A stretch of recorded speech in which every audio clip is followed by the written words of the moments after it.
le hausa o yung tati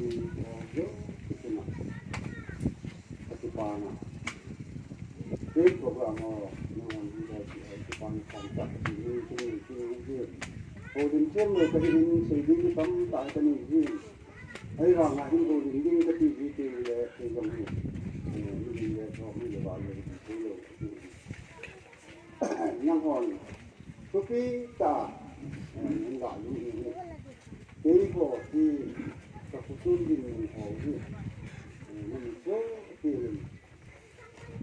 cái gì mùn hồ cái gì đàn hồ cái xuân đàn hồ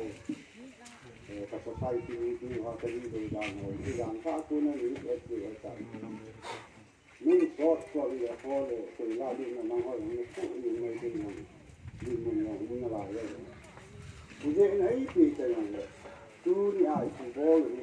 cái lý do gì là gì đấy amai mà là cái đồ là gì cũng là cái là luôn cái mà chỉ cũng cái hình dung cái thì là lúc bằng à thì có thể là tham gia về ai là đi mà về trong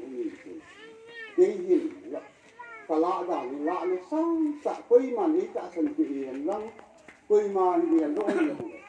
cái hình chỉ kia cả cả lúc ý cả tu à chỉ hết dunia hung chăm kima ngô bồn ấy cái gì dunia thì hung chăm kima gì thì cha chăm kim na dinga program hung thì gonga có thể nên ama thì giống sẽ hình thì gona mi hình thì gona chỉ là hung thì bỏ cái gì nó hồi đầu đấy thì có thể là thằng vợ thì gì nó tạo sản phẩm nó tạo sản phẩm đi hoàn toàn thôi thì cái gì bỏ gì ta bồi thân là ra thu hung thì cùng đó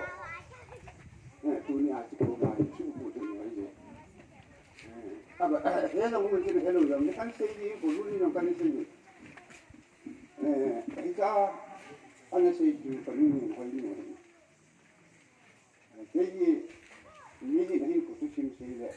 testimony xây dựng cái của tôi cái nó bảo cái xây dựng si vậy à giống như cái này xây experiment cái này đúng sang à thì